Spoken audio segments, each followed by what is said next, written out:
میں ہوں پروگرام فکر پاکستان کے ساتھ آپ کا میزبان صبغت اللہ مغل۔ آج ہم جس ایشو پہ بات کرنا چاہ رہے ہیں وہ ہے مختلف سیاسی جماعتوں کی طرف سے کرونا وائرس کی وجہ سے جو لوگ متاثر ہیں یا لوگ لاک ڈاؤن کی وجہ سے جو لوگ گھروں میں بند ہیں، ان کے کاروبار ختم ہو چکے ہیں، ان کو بہت سی مشکلات کا سامنا ہے۔ تو اس حوالے سے آج ڈیرہ اسماعیل خان کی ایک بلکہ میں کہوں گا خیبر پختونخوا کی سب سے بڑی جماعت اسے کہا جائے تو غلط نہیں ہوگا، جمعیت علماء اسلام، اور خاص کر جو ہمارے دیکھنے میں آیا ہے جمعیت علماء اسلام کا لاک ڈاؤن میں جو ہے مخیر حضرات ہیں یا جمعیت علماء اسلام خود ہے، وہ ایک جو کردار ادا کر رہی ہے وہ بے مثال کردار ہے۔ اس حوالے سے آج ہمارے ساتھ مہمان موجود ہیں قاری محمد عمیر فاروقی صاحب، جو جامعہ عثمانیہ کے متمم بھی ہیں، تو ان سے ہم آج تفصیلی بات کریں گے، کیونکہ کرونا وائرس کی وبا جو ہے وہ صرف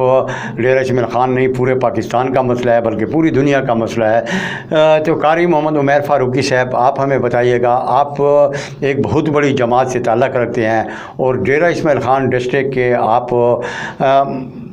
رہنما ہی نہیں بلکہ عوامی سماجی رہنما بھی ہیں، صرف جمعیت کے رہنما نہیں ہیں، ڈیرہ اسماعیل خان کی لوگ بھی آپ کو قدر کی نگاہ سے دیکھتے ہیں۔ تو اس حوالے سے آپ کیا کہیں گے کہ جمعیت علماء اسلام اس مشکل گھڑی میں کیا کردار ادا کر رہی ہے؟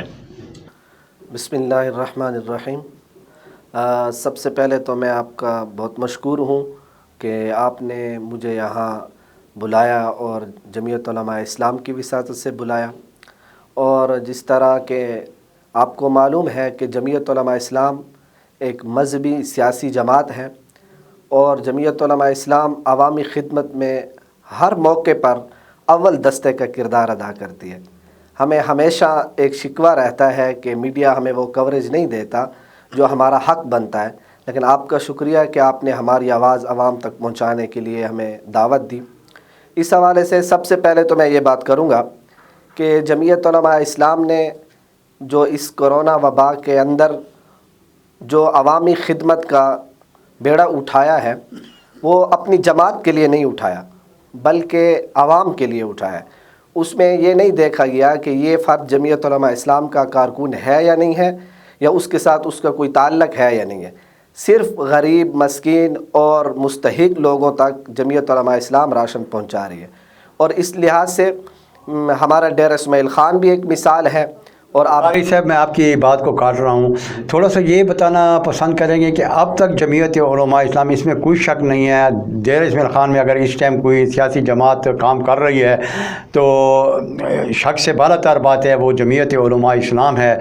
جو گھروں میں مستحقین جو ہے وہ راشن پہنچا رہی ہے۔ تو کوئی فگرز آپ ہمیں بتا سکتے ہیں اب تک جو ہے جمعیت علماء اسلام کتنے خاندانوں کو یہ راشن دے چکی ہے؟ جی، جس طرح کہ آپ نے ہمارے قائدین سے سنا ہوگا کہ ڈی اے خان کے اندر 6000 خاندانوں تک ہم نے پہلا سٹیپ یہ اٹھایا کہ 6000 خاندانوں تک ہم راشن پہنچائیں گے۔ اس میں سے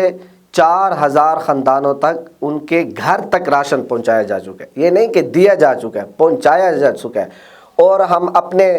طریقہ کار کو بھی میں واضح کر دوں کہ ہم ہر اس شخص کو، مجھ جیسے ذمہ دار کو بھی اگر جماعت نے کوئی راشن دیا ہے تو پیچھے اس کی انکوائری سمجھے یا پیچھے پتہ کیا ہے کہ اس صاحب ضرورت تک پہنچا بھی ہے یا نہیں پہنچا، یہ سب سے بڑی بات ہوتی ہے۔ دینا بڑی بات نہیں ہے، جس طرح شریعت میں ہے کہ زکوٰۃ دینا فرض ہے اور مستحق تک پہنچانا بھی ضروری ہے، جمعیت علماء اسلام نے اسی طریقے سے عمل کیا ہے، اور 4000 خاندانوں، مستحق خاندانوں تک راشن ہمارا پہنچ چکا ہے۔ قاری صاحب، بہت آپ نے اچھی بات کی ہے۔ ہم ہر چیز کی ذمہ داری حکومت پر، دوسرے لوگوں پر ڈالتے ہیں۔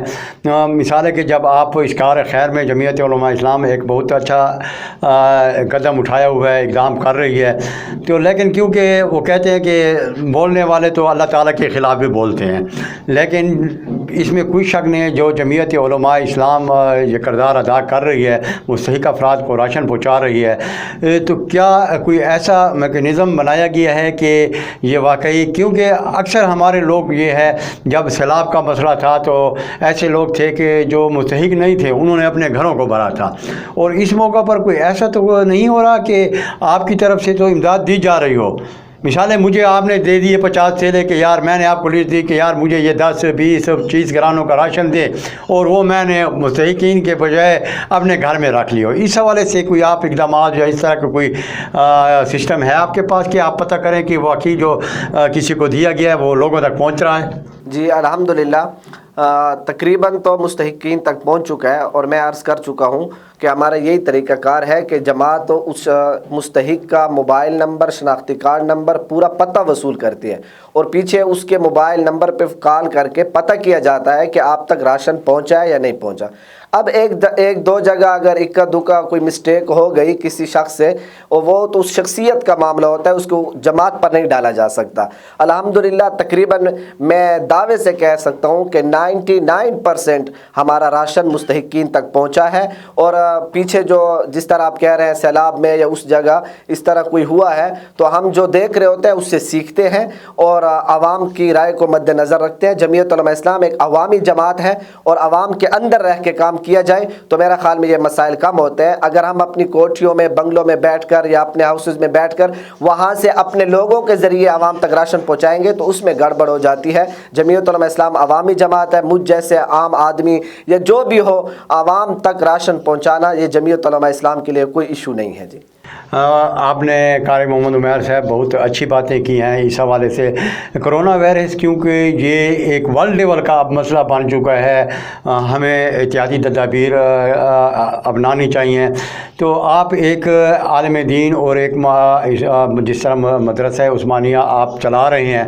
تو اس دینی حوالے سے، کرونا وائرس کے حوالے سے، اس حوالے سے تھوڑا سا عوام کو یہ کیجیے کہ اسلام اس بارے میں کیا کہتا ہے جب ایک وبا پھوٹ پڑے، یا اس کے لیے کیا اقدامات کرنے چاہیے یا نہیں کرنے چاہیے؟ ہاں جی، یہ تو ہمارے بڑوں نے بھی یہی کہا، اور ہم نے بالکل جس طرح ہوتا ہے وبا سے احتیاط کرنا، ہم نے مدارس کی بھی چھٹیاں کر دیں، ہمارے وفاق المدارس کے امتحانات بھی کینسل ہو گئے اور ابھی تک مدارس کی چھٹیاں ہیں۔ تو اسلام میں یہی ہے کہ جب ایسی کوئی وبا پھیل جائے اور وہ ایک دوسرے کو لگنے کا خطرہ ہو تو اس میں سب سے پہلا سٹیپ جو ہے وہ احتیاط کا ہے، اور علماء نے اور ہمارے بڑوں نے اس لیے سب کو یہی میسج دیا ہے، اور ہم خود بھی احتیاط کر رہے ہیں، ہمارے ادارے کی بھی چھٹیاں ہیں، اور اس کو کوئی سیاسی ایشو نہ بنایا جائے، فلاں کی سازش ہے، فلاں کی سازش ہے۔ یہ خالصتاً طبی مسئلہ ہے، اور ڈاکٹروں کی ہدایات پر مکمل عمل کرنا چاہیے، اور ہم کر بھی رہے ہیں۔ اور میں عوام کو اسلام کی روح سے بھی اور ایک انسانیت کے روح سے بھی یہ میسج دینا چاہوں گا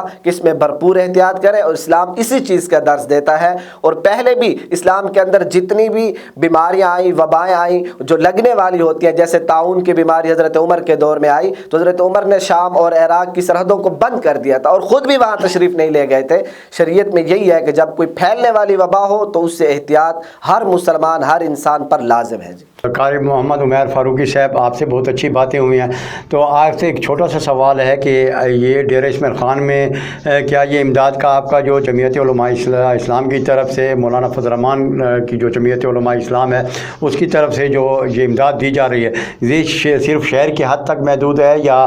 آس پاس کے قریبی دیہاتوں کے لوگوں کو بھی یہ کوئی ایسا سلسلہ بنایا گیا ہے کہ یہ امداد ان تک بھی پہنچ رہی ہے؟ جی، قائد جمعیت حضرت مولانا فضل الرحمان صاحب کے حکم پر یہ جو سلسلہ ہم نے شروع کیا ہوا ہے، ہماری جماعت جمعیت علماء اسلام نے، چونکہ سب سے زیادہ لاک ڈاؤن میں متاثر شہری لوگ ہوتے ہیں، تو جماعت نے یہ فیصلہ کیا کہ پہلے اسٹیپ میں شہر والے لوگوں کو امداد دی جائے۔ تو ہم نے ابھی پہلا اسٹیپ یہی لیا، لیکن انشاءاللہ ہمارا ارادہ بھی ہے اور ہم کریں گے بھی صحیح کہ ہم دیہاتوں تک اس دائرہ کار کو وسیع کریں، اور اس لحاظ سے ہم مکمل تیاری بھی کر رہے ہیں اور کافی حد تک کام ہو بھی چکا ہے۔ انشاءاللہ جلد ہم ڈی اے خان سے باہر جتنے بھی دیہات اور تحصیلیں ہیں وہاں پر بھی راشن پہنچائیں گے۔ پہلا اسٹیپ ہم نے شہر میں کیا ہے کیونکہ شہر کے لوگ اس سے زیادہ متاثر ہوئے۔ قاری محمد عمیر فاروقی صاحب، آپ سے بہت اچھی باتیں ہوئی ہیں، تو اس کار خیر میں دیگر لوگ بھی کام کر رہے ہیں، ضلعی انتظامیہ بھی لگی ہوئی ہے، اس کی طرف سے بھی اقدامات کیے گئے ہیں اس موذی مرض سے بچاؤ کے لیے، اور پاک فوج کی طرف سے بھی غربا میں جو ہے فرنٹیئر کور کی جانب سے بھی غربا اور مستحق افراد میں امداد تقسیم کی جا رہی ہے۔ کیا آپ کو امداد تقسیم کرتے وقت کسی قسم کی پریشانی یا تکلیف کا سامنا تو نہیں ہے آپ کی جماعت کو؟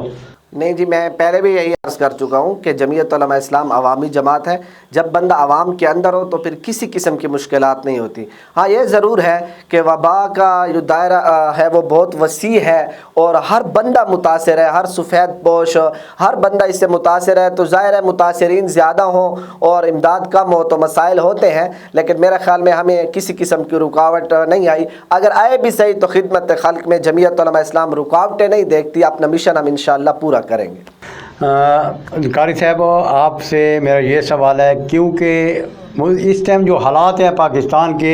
اور خاص کر ڈیرہ اسماعیل خان کے, ڈیرہ اسماعیل خان خیبر پختونخوا کا انتہائی پسماندہ ضلع ہے, اور اس میں جو ہے مستحق افراد میں تو کہتا ہوں کہ دیگر شہروں کی نسبت بہت زیادہ ہیں, کیونکہ یہاں پر زیادہ تر لوگوں کا گزر بسر تازہ روزگار سے ہے اور بہت مشکل گلی سے وہ گزر رہے ہیں. اور اس ٹائم جو میں نے جائزہ لیا ہے, جو میرا جائزہ ہے, وہ خاص کر جو سفید پوش طبقہ ہے وہ بہت زیادہ پریشان ہے, کیونکہ دیہاڑی پیشہ وغیرہ کسی بھی جگہ پہ جا کر وہ اپنی بات کر سکتے ہیں, اور سفید پوش طبقہ جو ہے خاص ہی پریشان نظر آتا ہے. نہ تو کیونکہ وہ اپنی سفید پوشی کا بھرم رکھے ہوئے ہیں, وہ کسی کے آگے ہاتھ بھی نہیں پھیلا سکتے. گزشتہ دنوں میں میری ایسے کئی لوگوں سے ہوئی, بلکہ ایک ایسا سفید پوش بھی میرے پاس آیا کہ وہ غریب رو پڑا. وہ کہتا تھا کہ یار جہاں بھی جاتے ہیں وہ فوٹو سیشن ہوتے ہیں, میں تصویر نہیں کھینچانا چاہتا, میں اپنی امداد بھی, میرے گھر میں بچے بھوکے بیٹھے ہوئے ہیں. تو سفید پوش کے حوالے سے یا آپ دیگر جو تنظیمیں کام کر رہی ہیں, آپ کی جمعیت علماء اسلام بھی کام کر رہی ہے, تو اس آخری سوال کو, اس پروگرام کو سمیٹتے ہوئے آپ پیغام بھی دے دیں اور تھوڑی سی وضاحت بھی کر دیں کہ سفید پوشوں کے لیے آپ کیا کر رہے ہیں. جی, اس حوالے سے جہاں تک ہمارے اپنی جماعت جمعیت علماء اسلام کا تعلق ہے تو میں نے قائدین تک یہ بات پہنچائی ہے, اور شاید مجھ سے پہلے انہیں بھی اس بات کا ادراک تھا کہ سفید پوش لوگ بھی بہت پریشانی کی حالت میں ہیں. میری مولانا عبید الرحمن صاحب کو میں نے یہ پیغام بھیجا اور ان سے بات ہوئی کہ اس حوالے سے جب غرباء کا حصہ ختم ہو جائے تو پھر دوسرے لیول پر سفید پوش لوگوں کو بھی یاد کیا جائے. اور آپ ہی کی بات ہے کہ اس حوالے سے بیچارے بہت پریشان ہیں, کیونکہ وہ مانگ بھی نہیں سکتے اور دوسرا لوگ انہیں دیتے بھی نہیں ہیں کہ یہ تو غریب نہیں ہے. تو اس حوالے سے میں تمام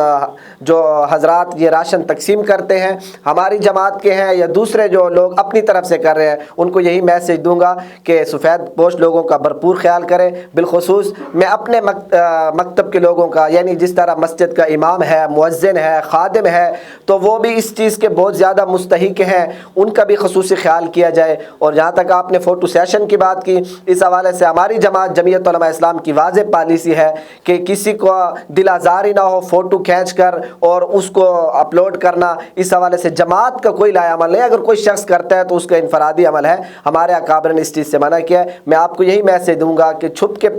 دیں اور کسی کی دل آزاری نہ کریں, فوٹو نہ کھینچیں, فیس بک پہ نہ دیں, کیونکہ یہ وقت آپ پر بھی آ سکتا ہے. اللہ تبارک تعالی ہم سب کو اس وبا سے محفوظ رکھے, اور اللہ تبارک تعالی ہم سب کو مل کر اس وبا سے نکلنے کے لیے اللہ کے ہاں سربا سجود ہونے کی اور لوگوں کی خدمت کرنے کی توفیق عطا فرمائے. بہت شکریہ